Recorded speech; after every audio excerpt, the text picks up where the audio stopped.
I'm going to go ahead and start and say welcome. Um, it's great to see you all. Um, I am very sorry to let you know that Robyn had something unexpected come up at the 11th hour, and she was not able to be here in person. She had planned to do that, and then this afternoon things just happened, so she couldn't get here. However, we're very excited and grateful that she's joining us via Zoom. So I'm going to say a little bit about her, and then we'll move over to Robyn.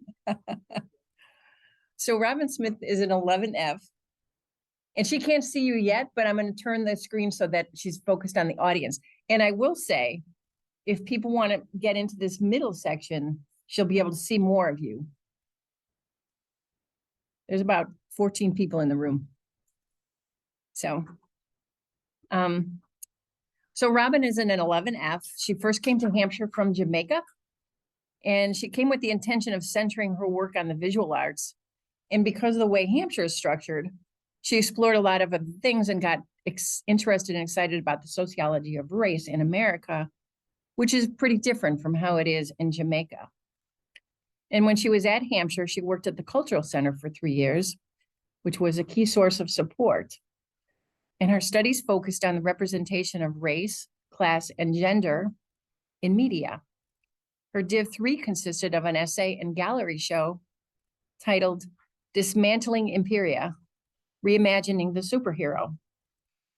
And it's a project focused on critically and creatively decentering whiteness as a standard of heroism. And after Hampshire, Robyn earned her MFA from the Center for Cartoon Studies, where she created The Saddest, Angriest Black Girl in Town, which is a mini comic about her own sense of isolation living and studying in an all-white Vermont town. And it was named to the list of the best short form comics of 2016 in the Comics Journal, which praised how her delicate and expressive pencils are used to subtle effect in this autobiographical howl against forces external and internal alike, and external racism and internal anxiety.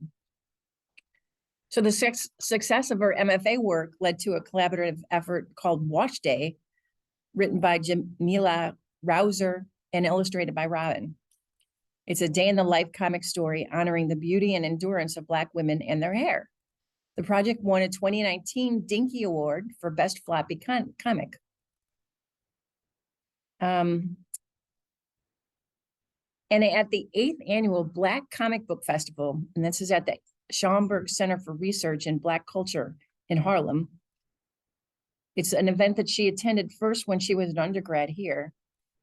And then she presented more recently The Saddest, Angriest Black Girl in Town on a panel about critical race comics, where she discussed her work at the intersection of mental health and race. Robyn has been commissioned to create cartoons for the New England Center for Investigative Reporting, the 7 Days newspaper, College Humor, and the Nib. She's completed a young adult graphic novel for DC Comics, drawing Nubia, a Black character in Wonder Woman. And she's also now teaching at the Center for Cartoon Studies. And without further ado, here's Robyn. And I'm going to switch this so she gets a gander at you all very carefully. Thank you so much for that introduction. Wow, I was like, maybe I've done a lot. You have done a lot. Hey, everyone. Hampshire. That's crazy. I'm so sorry I was not able to make it today. A lot of things came up. But I was like, I definitely obviously still wanted to present to you all. Thank you so much for coming. And since I'm at home, there's certain things that I'll be able to show you that I'm too afraid to take out of my house. And you'll see what I'm talking about when I show you. But we're going to start with my little presentation, which I have up already. Okay. So I'm going to share my screen. Can everyone see what I'm sharing right now? Okay. So this is me outside of the Center for Cartoon Studies. Every presentation I make, I always show this picture first. I this was like on graduation day, and everyone was like, let's take a funny picture. And the prompt was to pretend that like a giant bird was attacking us. And I thought that was stupid. And I hate birds. So I was like, this is not a game. I don't like this. So, but I mean, I also showed the picture because like Karen had said, I made a mini comic called The Saddest, Angriest Black Girl in Town. And it was about isolation here in like White River Junction, Vermont, which I am currently here right now teaching. But that's a different story. But this is me with my classmates. And not only was I the only like Black person in my class or the school, but I was also the only Black person, like the only Black girl in town. Which is why I named it The Saddest and Angriest, because by process of elimination and me being the only, of course, that would make me the saddest and the angriest compared to who, right? So at this point, you know, I've just entered like the Center for Cartoon Studies. I'm going to get into my time at Hampshire in a little bit, but this is basically a chart of like, do I feel like a real cartoonist? I just wanted to talk a bit about like what it was like becoming a cartoonist, and I like whether or not I actually consider myself a real cartoonist now, versus like when I went to Hampshire, and then me going through grad school and like still at this point questioning like whether or not I feel like, is this a real job? Do I tell people this is what I do? Like that kind of thing. So CCS baby, CCS is just the Center for Cartoon Studies. Obviously, no. So these are the drawings that were a part of my gallery show for my Div 3, Dismantling Imperia. And it was about decentering whiteness as the standard of heroism. I'm so glad that Karen read all of that, because could I remember that? No, it's been so long. I graduated in 2015. Oh wow, yeah, it feels like a really, really long time ago. But basically I had studied Caribbean history a lot of like for my whole high school career when I grew up in Jamaica. And then I moved to the States and wanted to continue to include Caribbean history in my work. So on the bottom in the like charcoal drawings, these are actual Caribbean historical figures who were like, there was theories around whether or not they actually had supernatural powers. So like Nanny, apparently, like, who's a Jamaican national hero, and she's our money, and that's kind of cool. She was like, it was legend that she could catch bullets with her bare hands.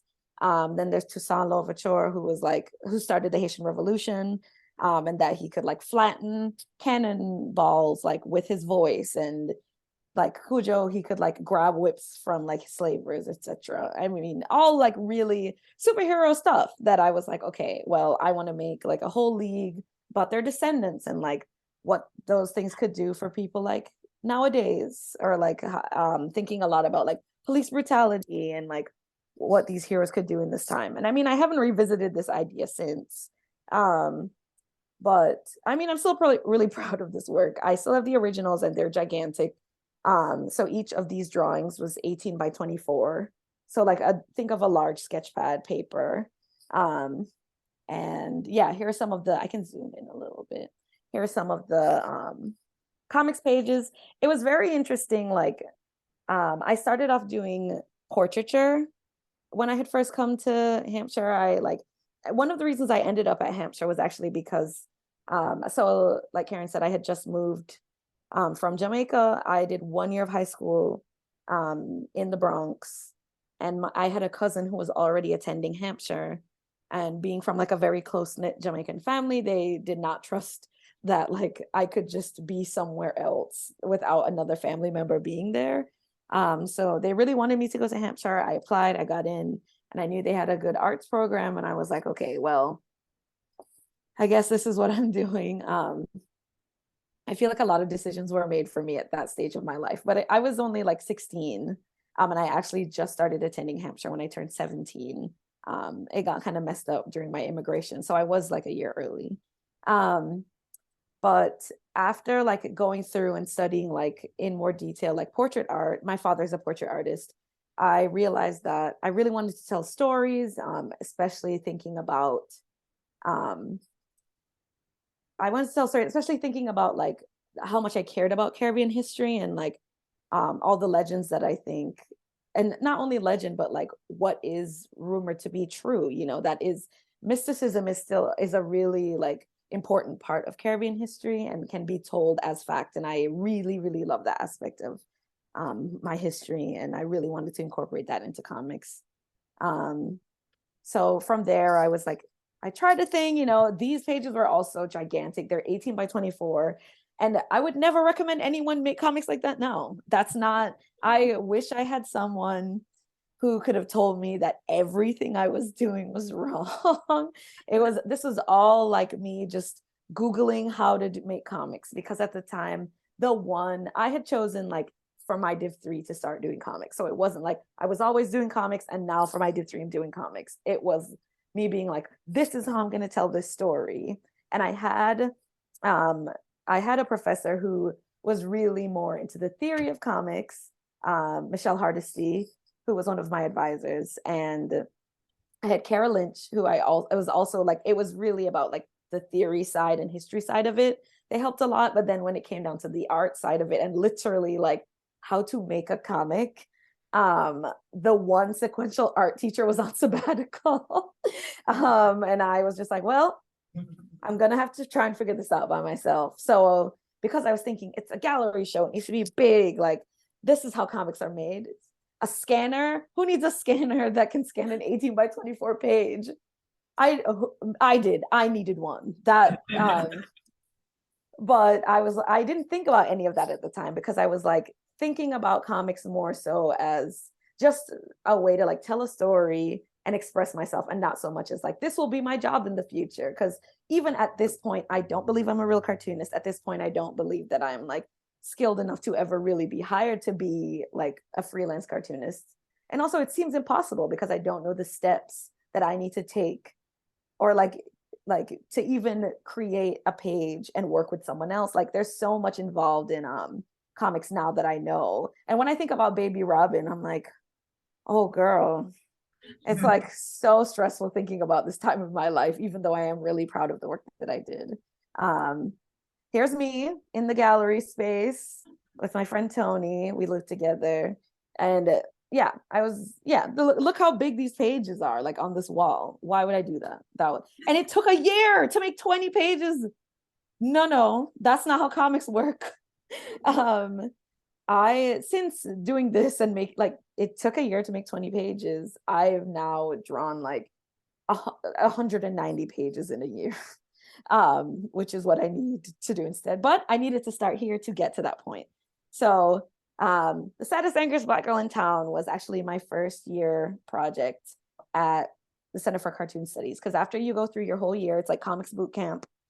So there's just tons of projects and you're trying to keep up. I mean, I highly recommend the program for anyone who really seriously wants to get into comics, but you can always learn comics yourself, to be honest.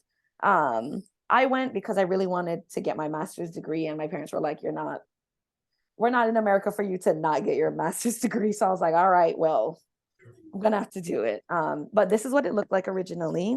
You have a month to make a comic that's 12 pages or more, or is it 16 pages? I don't remember. So imagine, I mean, luckily I've gone through comics boot camp. I've now like been able to surpass 20 pages in a year, obviously.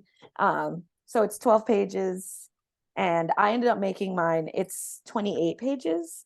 Some of them are more spare, which is like why I was able to complete that many pages, but it still is to this day like something I'm extremely proud of. So just a little bit about my process. I actually kept a journal while I was a student, because there was just my like anxiety was getting to a point where like being in class was really hard, and being like surrounded by white folks who I knew did not understand that feeling became really, really difficult for me. And I don't know, just that sense of relief of knowing that there's someone else going through like what you're feeling is extremely validating and makes you like believe it's real. But when it's really just you by yourself being like, oh, that guy said something kind of racist, but like, or any microaggression, you know, it's hard to believe that it's happening when you're the only one who perceives it, especially like if the white people around you aren't like even kind of paying attention to that. But also, why would they? So I would keep a record of it just so I could go back and read it and be like, okay, I wrote down exactly what happened, and this did happen. I'm not crazy. And then from there, I like started thumbnailing it. I can zoom in a little bit on this. So I like broke down, I like typed up some of my favorite parts from my journal and then like broke it down into like different panels and what I wanted to do. These thumbnails were just for me. So I wasn't trying to communicate to someone else what my intention was with these drawings. Um, and then, you know, this is kind of the end result where I think a lot about, I made myself the main character, obviously, because it's autobio. And from this moment, I was able to think differently about comics and using like, instead of everything being like strictly in panels, like how am I still just using pairing pictures and words to like communicate something to a reader. So here's like some more of the process. I use a lot of repetitive panels to kind of communicate like small moments, but stretching them out over time. And one of the ways that I would do that is I would draw it once on a piece of paper and then like just light box it so that it could stay like pretty consistent. This was a real trial and error, but I had so much fun doing it and learning, like, because I would have my whole page set up ready to draw my like page. And then I would draw one thing and be like, wait, now I need to draw that exactly again. And so I would have to like cut it and tape it. And then like, so this comic really, all the originals are just scraps of paper that I like that were then arranged in Photoshop because I was able to scan them because I did them at an appropriate size. So here's like some of it broken down where so here's like a cut in the paper right here because I had drawn this one up here first. I don't know if y'all can see my cursor. But this one right here, and then I was like, I drew this one. I was like, okay, well, now I have to draw this like 3 more times. And yeah, it worked out. Love a light box. And here's just like one of my favorite pages that I wanted to like include. It comprised of three sections, the book, Sad, Angry, and Black. And this is the first page of Black, where I just talk about like, you know, I don't want to feel this way, but basically I do because I'm the only Black girl in town. So that's like that project that I had done. And then I like went to my first conventions. So I really, so this one over here that like I'm holding up like 2 things. It's the Small Press Expo that happens in Bethesda. And then the 2 pictures on the left side were me and a few friends tabling at MoCA, which is a comics convention in New York City. Where is it? It used to be in the Intrepid or by the Intrepid, but it's moved since and I haven't been. And also the pandemic, of course, slowed down all those things. Like all of like having a roof stuffed with people trying to buy things. All those events were canceled, but they're slowly bringing them back now. The first SPX, which is Small Press Expo, happened in October. And I highly like, even if you don't have anything, I mean, I'm talking as if y'all all want to be cartoonists, but I mean, I don't know, maybe this will change your mind. Going to conventions as just an attendee is like was really influential for me. This was me tabling, and these are my first few indie conventions, but I had been, during undergrad, I had been to the Black Comics Fest in Harlem. And that was like a really big moment for me, and seeing like all these people working on their own thing and like printing it themselves and like finding like micro presses, which are just like smaller publishers who put out like 1 or 2 books a year. And they like put in all this love and effort into like advertising it. And even self-publishing is a really big deal. I self-published The Saddest, Angriest Black Girl in Town. And self-publishing literally is just you printing it and then like showing people and being like, look, here's my book. That's self-publishing. And then selling it if you want, you know, you can give it away. That's still self-publishing. So after, like, it was at these conventions that I met Rob Clow, who like is a part of the Comics Journal and does reviews of books. And then it ended up in like the best short form comics of 2016. Woo! This was a really big moment for me too. And every moment I'm just going to be like, this was a really big moment for me. Me becoming a cartoonist. Am I a cartoonist? We'll find out.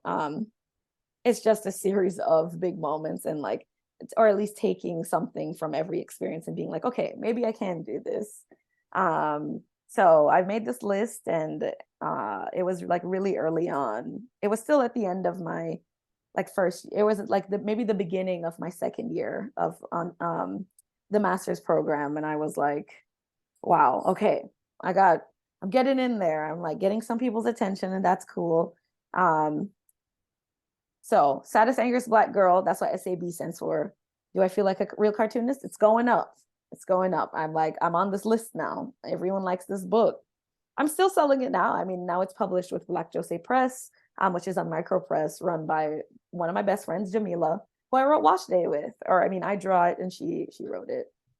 So you know, and that relationship all starts here, where I posted this on Twitter, and I was like, I need money. I'm like, I've just graduated from the Center for Cartoon Studies, and here this like print is in my store, and it got like shared like a bunch, which was nice. Not like a lot. I wasn't doing numbers, but it was like 70 people saw it. And I was like, wow, that's crazy. I love that.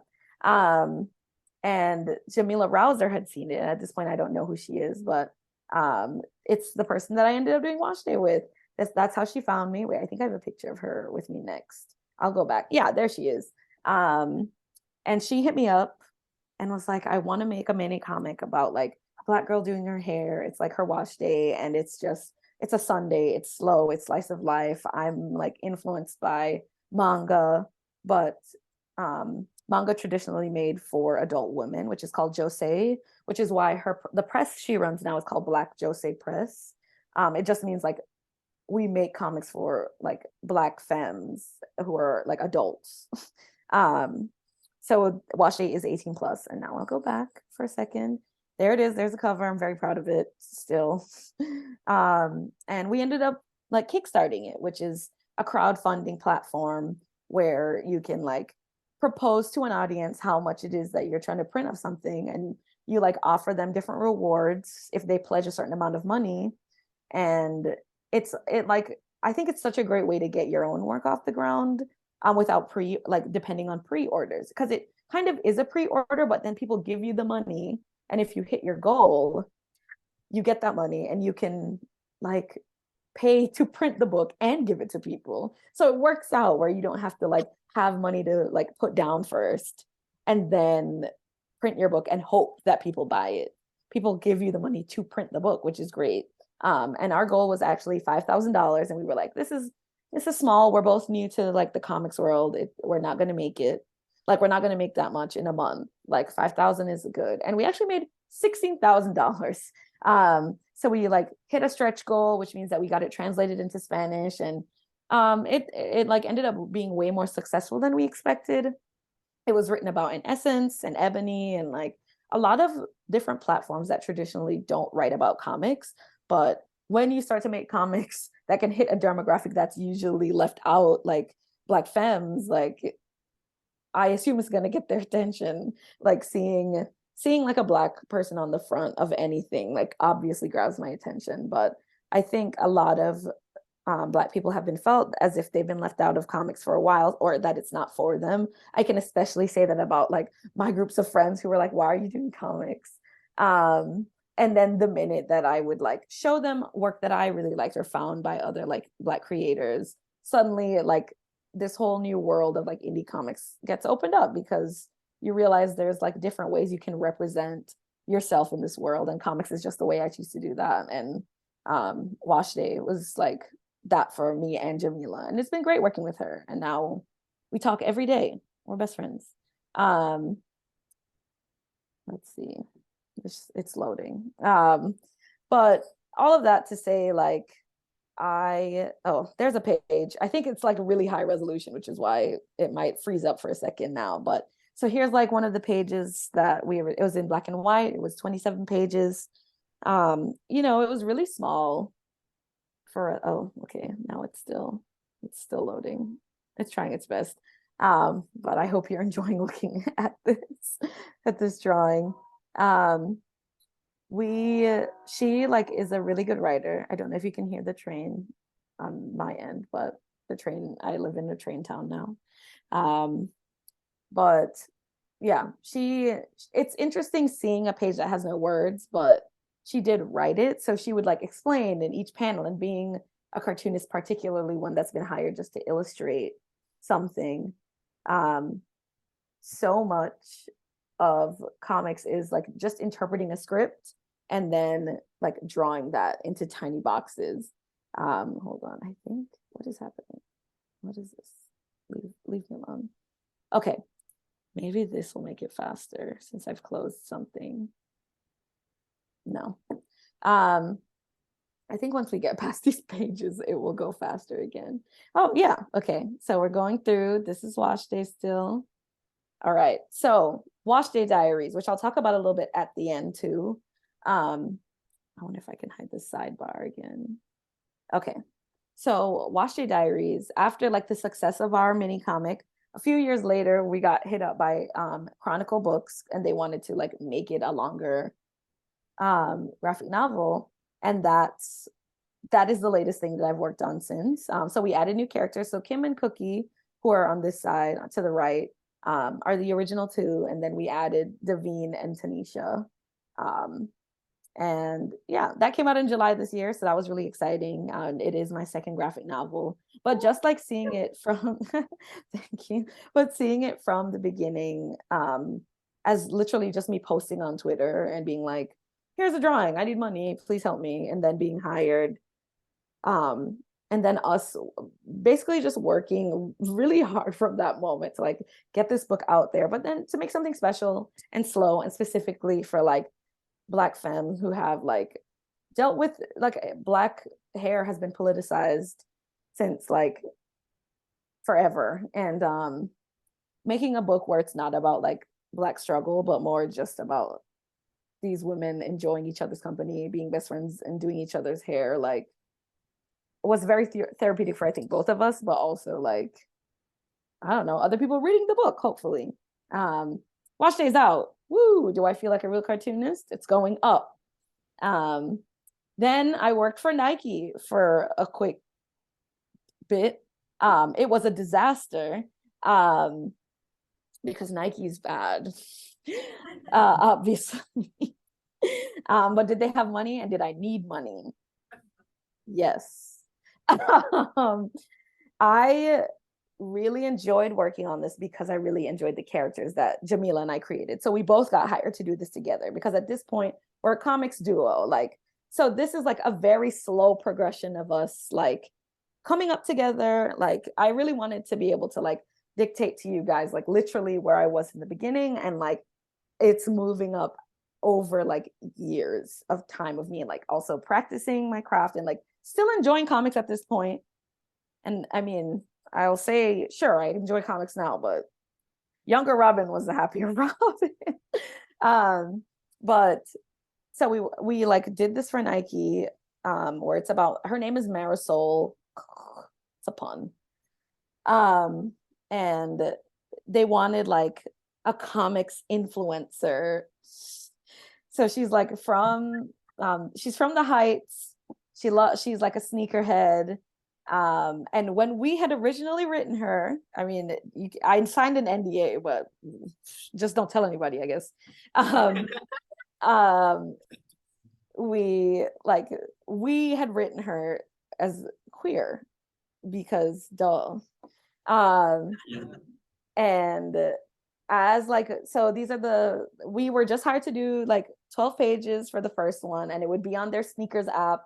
And it like, they did not believe in us this whole time. Apparently, like the White and Kennedy, we were working with an advertising agency named White and Kennedy, who was communicating with Nike, and they would like, we would write everything and like draw everything, and then they would give it to Nike, and Nike would be like, okay, but let's not like spend too much time doing this, whatever. But the first comic did so well that they were like, wait, we want more, and we want it now. And they gave us maybe 2 weeks to like make so many more pages and color it. And like, it was a shit show. Like, it was so bad. And it's the most stressed out I've ever been in my life. But I also made like $1,000 a day. So I was like, well, okay. But I only had 20 days, but it was still 20 grand. That's crazy.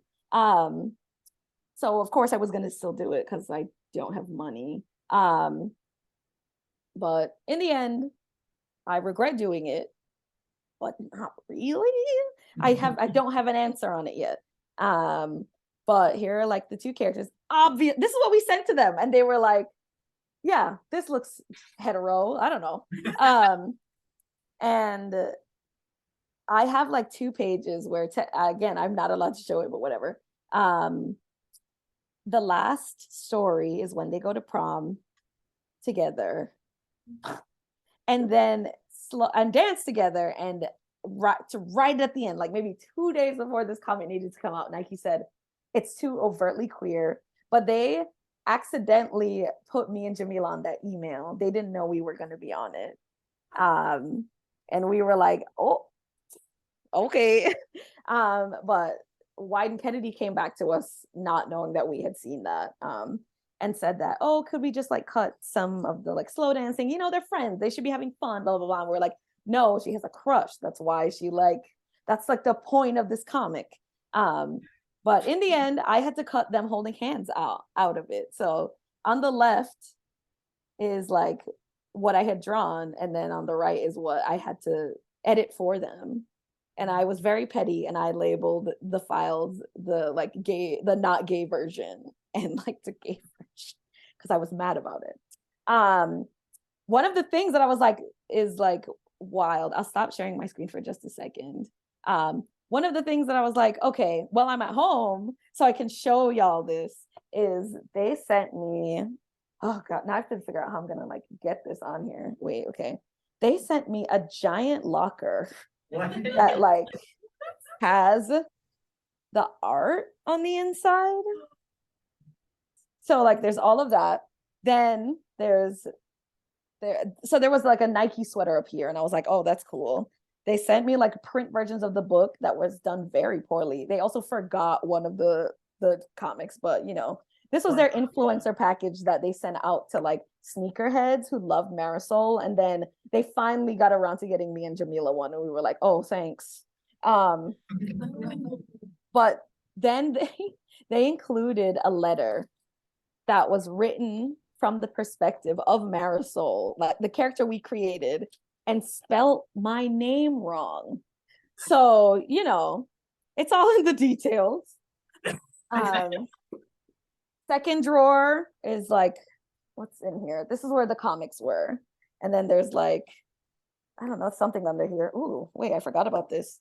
There's like a Marisol pencil case, notebook, and then, oh, they gave me jewelry, and it says, go Robyn, you're so fly, or some shit like that. My name is spelled wrong on the bracelet. But the cherry on top is that they sent shoes. So, you know, I don't wear sneakers, but I'll sell them eventually, and I hope I make sense. But it's such a ridiculous item I now have in my house because it's gigantic. It is a piece of furniture. So, and it weighs so much. So I'm glad that I could at least show you this. So that was like the more ridiculous aspect of me doing this job. I mean, and they heard about us because of Wash Day. And there was someone apparently who's been following me and Jamila for a while. And I was like, all right, cool. That's fun. Okay, let me go back to sharing my screen. Oh, sad. It's a very sad page. Anyways, moving on. So that happened. It was not that much fun, but I got paid a lot of money. Nubia was a lot more fun. So Nubia is like one of my proudest moments, I'll say. Because it felt like I was starting from like thinking back to Hampshire and like me wanting to do like Black superheroes for so long, and then to finally like get hired to sort of revamp the image of this character who existed in the 70s, was created during the Blaxploitation period of like media, and was created to be like Wonder Woman's enemy because she's Wonder Woman's Black twin sister, because Wonder Woman and Nubia were both made from clay, but one from light clay and one from dark clay, and they were both like struck with lightning. Sorry. From Zeus, maybe. I should know this. um, Made by their mom. Don't remember her name. Anyways, and like Nubia got stolen by Ares and became evil, and then came back to fight Wonder Woman or what? Some bullshit. But it was racist, obviously, and she wore cheetah print even though she was like hanging out with Ares. Come on. So they wanted to like completely revamp her image, and also like it is a young adult, so they like novel, so they wanted they wanted her to be 16, which we like figured out in the book, like, oh, maybe Ares held her in stasis, and one because Wonder Woman is an adult in the book, but they're twins. I don't know, it's a lot, but it was a lot of fun. She's my girl. I love Nubia, and it was a lot of fun getting to work with DC, but only because I think I had a really great editor. I think working, if you would want to get into working on like weekly or monthlies, which is just like the floppy comics that come out like every like Wednesday. It's a really intense sort of like, it's either you're on pencils, you're on inks, you're on which I'll explain more in a second because I do have like a Nubia process folder that I want to show you guys too. This was a completely different experience. I got paid per page, and I got paid $250 a page, and which is pretty good. But I did have to get 5 pages done a week, or else I wouldn't get paid. And that almost broke me. But because each page took, I'm a very slow drawer, and each page took me anywhere between 8 to 17 hours, and I had to get each page finished. Or I had to get 5 of those done by like every Monday. Let me see if I have any more. Oh yeah, that's me just being like, I love superheroes. I'm so excited. I should have had this earlier. This is actually how I got asked to do it. I just got an email through my store envy because Sarah, who's the editor, could not find my email anywhere. And this is extremely embarrassing. I almost did not get this job because my email wasn't anywhere. Put your email everywhere, please. I couldn't believe that she like still reached out to me just through like store envy customer question. I thought this was like a prank when I first saw it. And then we spoke on the phone, and I was just like, wait, this is real. And there's like an official DC seal when they send you a real email and not like a customer question. But yeah, so this is like the Nubia on the left is the one I pitched in the very beginning. And in the end, this is like what Nubia looks like on the right after the first thing was like, she's short, she's an Amazon. I was like, oh yeah, I've lost the job. Because I had to try out for it first. I wasn't like, oh, here, we trust you. You've only done 27 pages. Now do 200 pages. I had to try out and like basically prove that I could do a certain amount of pages in a certain amount of time. And like, they really liked her design. They loved her hair. I love drawing hair, obviously, wash day. And these were actually my test pages that I sent in. They sent me a script that wasn't real. And I like asked for dimensions and all that. And I think even that was part of the test. Because they didn't include dimensions or anything. And I was like, what size is this book going to be? How am I just drawing this? And they were like, you don't worry about that. And I was like, okay. And I just made it like traditional DC comic size. So I think all those things factored into like me getting the job. I also think I'm easy to work with. I think I'm a nice person. So even though I'm slow, they say that a cartoonist is only ever 2 out of 3 things. And it's like, you can be fast, nice to work with, and good at art. And I would like to think that I'm good at art and nice to work with. I am not fast. So I take solace in that at least. But these are the pages I sent, and then I got the job, which was wild. It took them like 3 months to get back to me. So I was like, there's no way I got this job. Hi for Nubia. Oh yeah. Do I feel like a real cartoonist? She's moving up. She is moving up. Actually working on Nubia. Woo, she's all the way back down. Like drawing nonstop for over a year of my life took some of my life force from me. Like I feel like Ursula just sucked it out of me like she did in to the Little Mermaid's voice or whatever. Like Nubia, even though I loved working on it, it really was like extremely, it was my life for like a year and a half. Also because it was my first graphic novel, I was so nervous about like completing it in a way that like could like prove that I'm official, that I deserve this job. And just the more I worked on it is the less I felt that way, which is why I put myself actually working on Nubia all the way down under Saddest Angriest Black Girl in Town.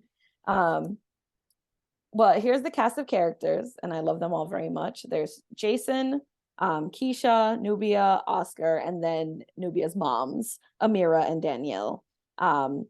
So I was actually like tasked with designing a whole new cast of characters that did not exist in the DC universe, and that was really exciting. I had to redesign Nubia as like a 16-year-old girl instead of an adult wearing a cheetah print dress.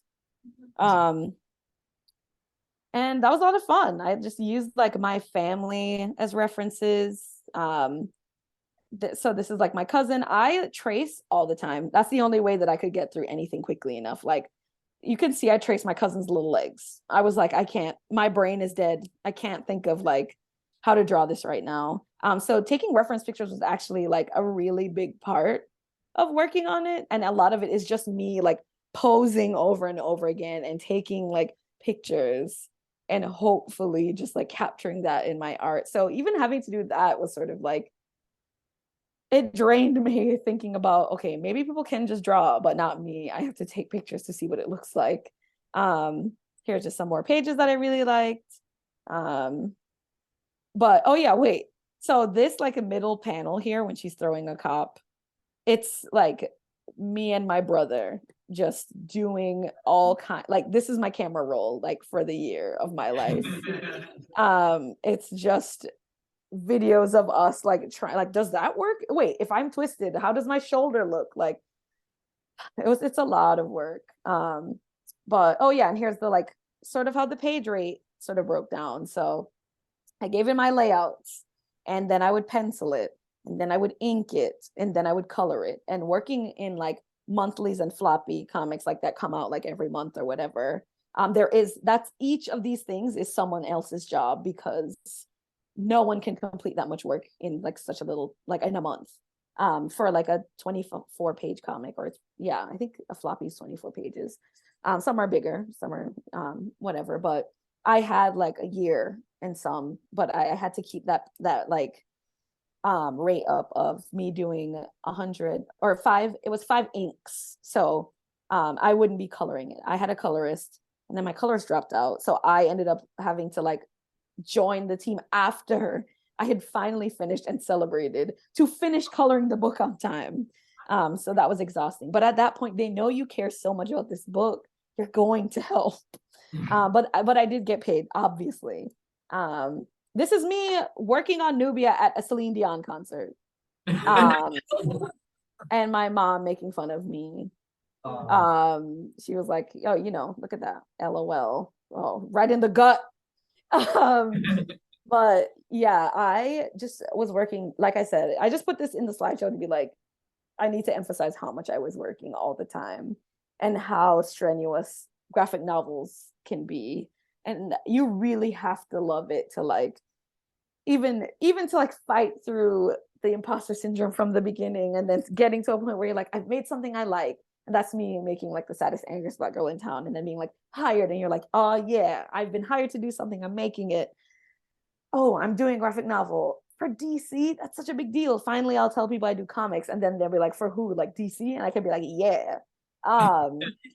But it still like took so much out of me. I did not have the time to sit down and enjoy Celine Dion. It's fine. I did. I gave up. And I did just listen to Celine. I love her. But yeah. Oh yeah, wait. I included this little right here, Nubia hate, because as soon as that book came out, oh God, so many white men were mad that like I made Nubia like cool. I don't know. A lot of racist comments, obviously, but I've been dealing with that before Nubia came out for other comics that I had done. And yeah, but you know, as soon as the hate came in, I was like, maybe I am a real cartoonist. I'm creating controversy.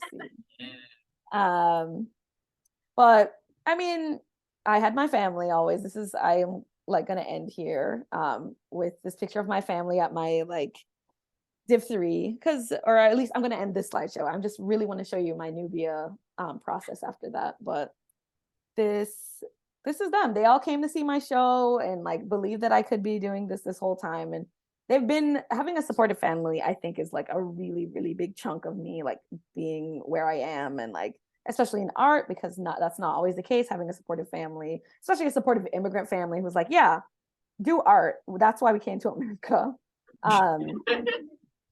Is like really, really influential. So I like put them here because I was like, this is cute. There's my brother who like basically I tell him he has Nubia shoulders because every drawing of Nubia or Wonder Woman, it's just him. So yeah, wait, that's the end of that there. Wait, I can also show you, I think I can show you the cover of Wash Day Diaries. Yeah, no, it's here. And let me share my screen really quickly again. Boop. Here. So this is Wash Day Diaries. So this is like what I have worked on most recently, and it just came out in July. And this was another like year and a half of my life. But I always make the joke that Wash Day is forever because I've been doing it since I graduated from undergrad. And it's taken me really far in my life. So it's like everything, I'm always like, it always comes full circle. But the truth, I'm about to start working on more Nubia soon. Don't tell anyone. But I'm ready. I'm strong. I'll make it. I'll stop sharing this. And yeah, so that's like most of my presentation. And wait, I have a fun video. Hold on. I made like a TikTok over the pandemic of let's see. I'll have to share sound. Let's see if this will actually work. Okay. And it's serious. Oh, more reference like bit. Young gang star flip the kill switch. Jojo. Pose. Pose. Jojo. Pose. Pose. Pose. Jojo. Pose. Pose. Pose. Jojo. Pose. Pose. Yeah. Yeah, my family is like just all over this book. And let me go back to Nubia process really quickly. This is like super, super short. This one over here. I just wanted to show you like or actually I don't have to show you this folder. One of the other things that I was able to like just have with me since I'm at home, because I'm too scared to ever take them out of my house, are like original pages. So, these are like, this is a thick stack and there's another one over here, but these are all just like, here's the cover. So like, I obviously draw way bigger than the book, and I have an 11x17 scanner, so I like will draw the blue line on my iPad and I'll print that out, and then I'll ink it with markers and whiteout and all that. And I scan it back in, take the blue line out, and then I color it digitally. So these are like a few of the like pages from Wash Day Diaries that I'm really proud of. There's a few spreads in here too that I really like. Oh yeah, wait, that's messy. LOL. Yeah, no, but like, so this is like a 2-page spread. It's like down the middle, but just taking the time, like this is like the more therapeutic part of being a cartoonist, is like getting to look at the work like in this stage and be like, oh yeah, I do work really hard. Because when the book comes out, people read it like in an hour, and it took you like a year and a half of your life, and you're like, oh, I'm so glad you enjoyed it. It's done.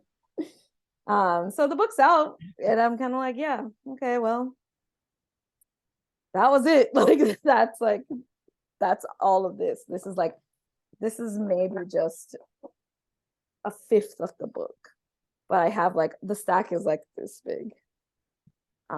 which is satisfying to see. But thank you for listening to me. Woo!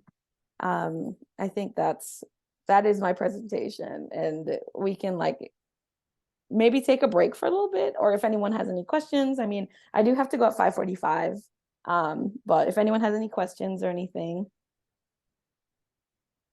You have questions? Yes. Okay.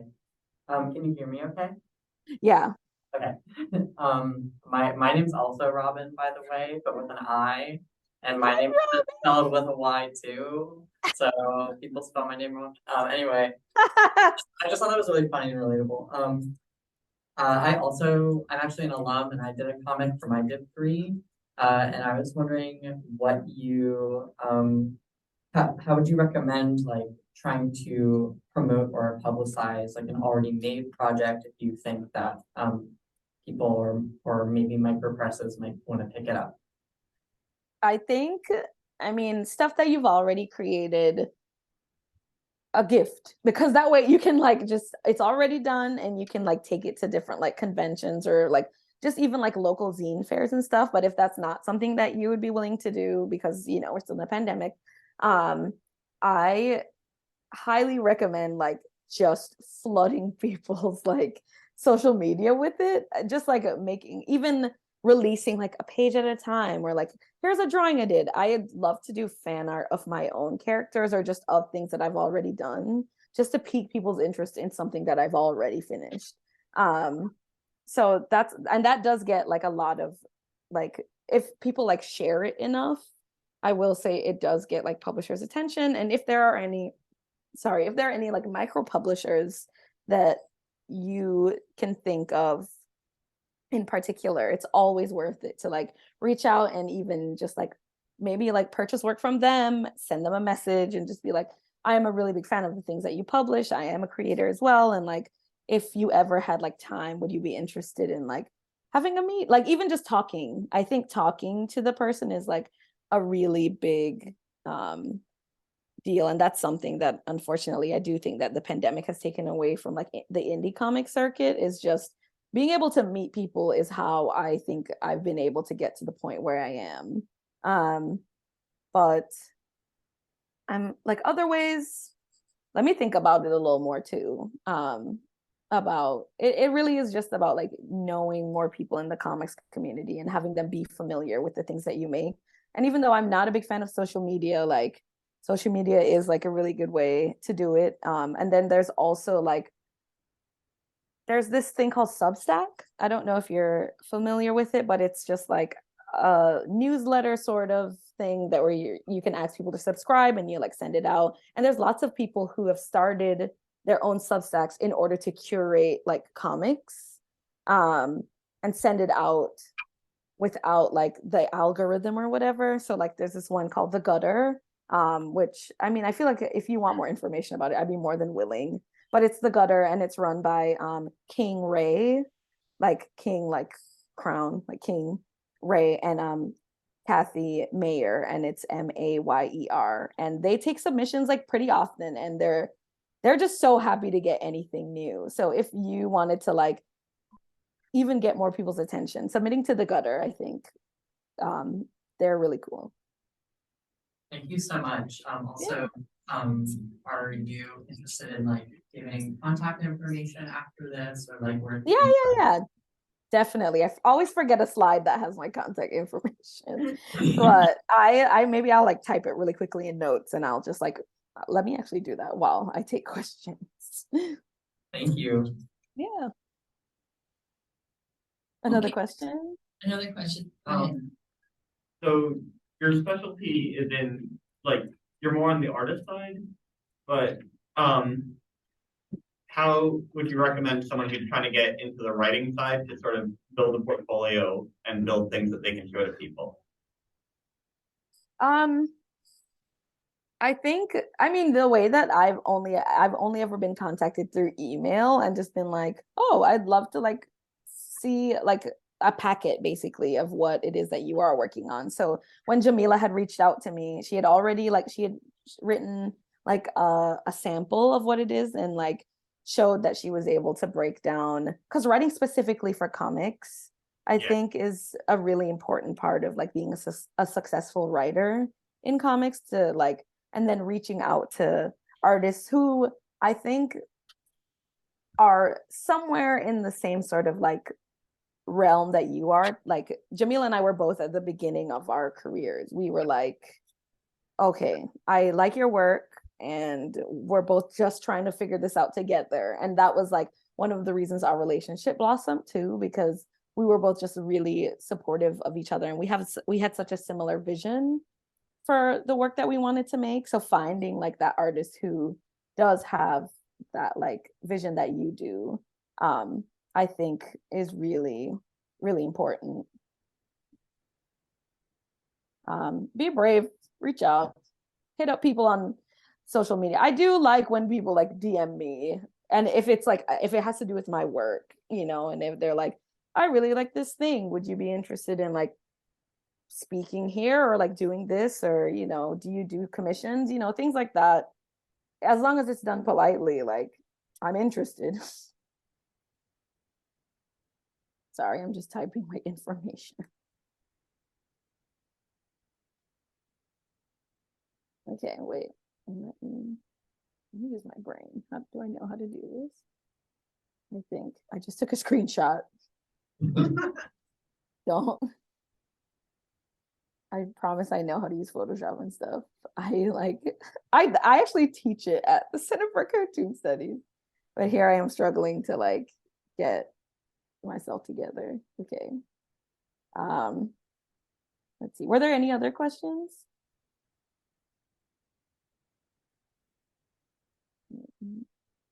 Bam. Share. Is that big enough? Can you guys see this? Yeah.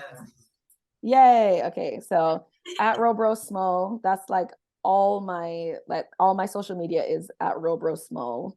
And that is also my website. It's robrosmo.com. I should have typed that. This is a screenshot. Sorry. And then my email is smithrobynbrook@gmail.com.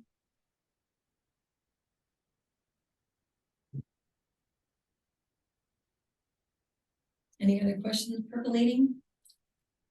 There's. Oh, yeah. I have a question.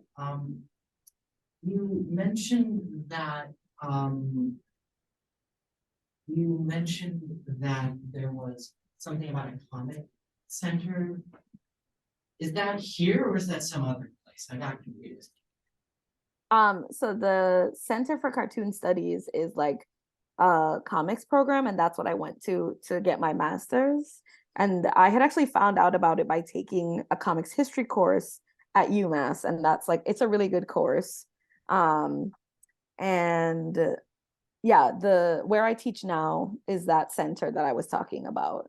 But they also, you don't have to like take the whole like master's program. They also have workshops in the summer and winter that are focused on graphic novels, mini comics. Like they're really, really good workshops, and I highly recommend those as well, because you also do get to foster community that way, and you do get connected more with a lot of indie cartoonists who do live here and teach at the school. A lot of people actually come because, I don't know if y'all are familiar with like Tilly Walden's work, but Tilly Walden does like teach here, and a lot of people like come because they're like, wait, I can meet this very famous indie cartoonist. And she's a really good teacher. And I do think a lot of the other teachers here are really good, and I don't know, they like know what's going on in the comics community. And so much of like being like doing anything in comics is being a part of the community, like people knowing who you are and your like name coming up for like a coloring job, or like, oh, you want to write a mini, oh, I've heard that mini before, I've seen that cover, you know. I think that's sort of like how things build up over time. Is this at Hampshire or UMass? Oh, the Center for Cartoon Studies is a school in Vermont. Okay. It's in White River Junction. Okay, I was like, You're confused now. Yeah. thank you. So Robyn, how would people find those micro presses that are focused? towards comics? I feel like it's harder to find them just because they are so tiny. But like one of my favorite micro presses right now, oh, maybe I should just share my notes because maybe I should just type it. Stop sharing. Let me open notes again. Oh God. Okay, I could do this. I know what I'm doing. Let me share my screen. Okay, great. Oh, I guess I could have, whatever. Anyways, I'm gonna type it in here. Okay. Bull Gilhan Press makes really good stuff right now. There's also Shortbox. They're great. Let me see. Who else is a micro press that I really like? Perfectly Acceptable Press.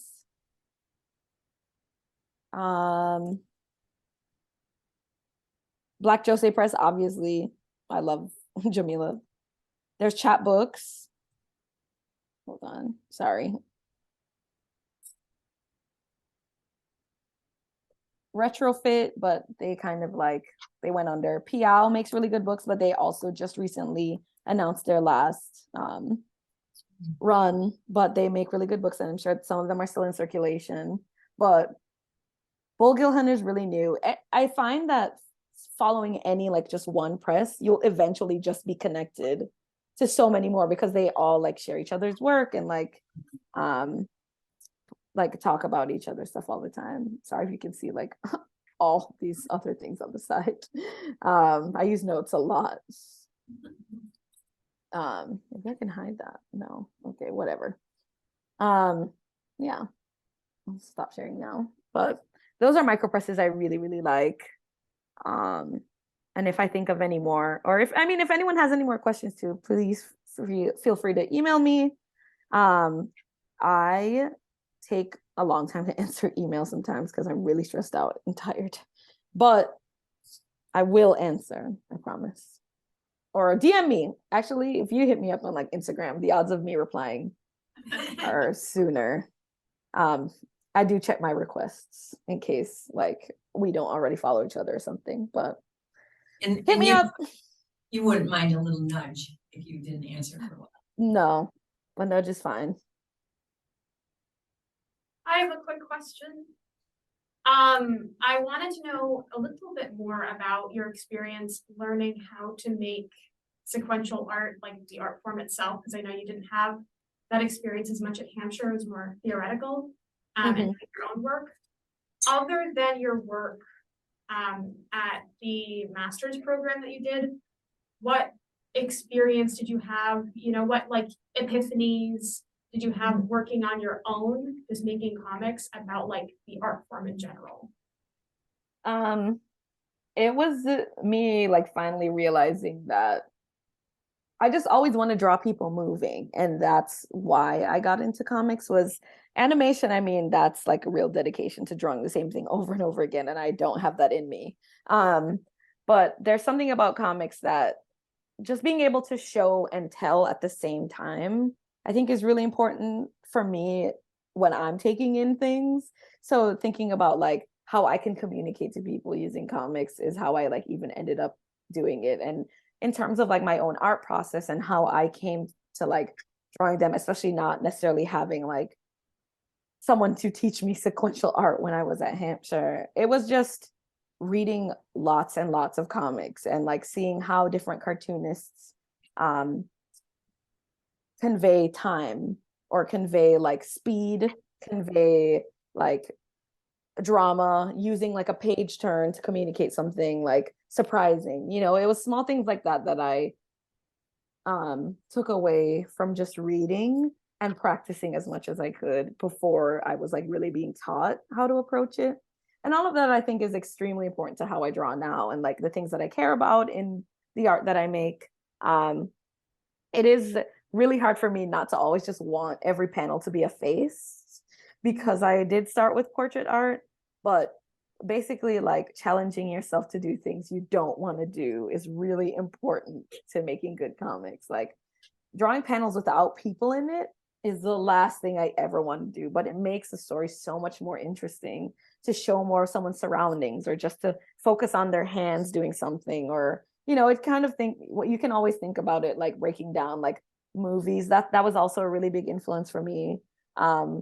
Was not so much movies, but music videos, and like the way that a story is told super quickly in a music video, what they choose to show, and how it's not always linear, but it's still extremely interesting, is something I also took away from music videos. Usually a part of my lecture about like my career in comics, I talk a lot about music videos, and I cut that all out because I was like, girl, we need to rein it in. But I think finding a like reading lots of comics and then finding a non-comics like art form, and somehow like using your brain to figure out what it is about each of these things you really like and how you want to draw that, is how like I came to do what it is that I like to do in comics. Well, I think we've hit the end of our time, but a huge thank you to you for such a interesting, enjoyable, and real portrait. Thank you. Thank you so much for coming. I really appreciate it. And thank you for putting this on, Karen. Thank you. I'm so sorry I couldn't be with you all, but so glad I could show you the Nike box. A big thank you to you. Thank you. All right. Bye, everyone. Thank you. Enjoy the food.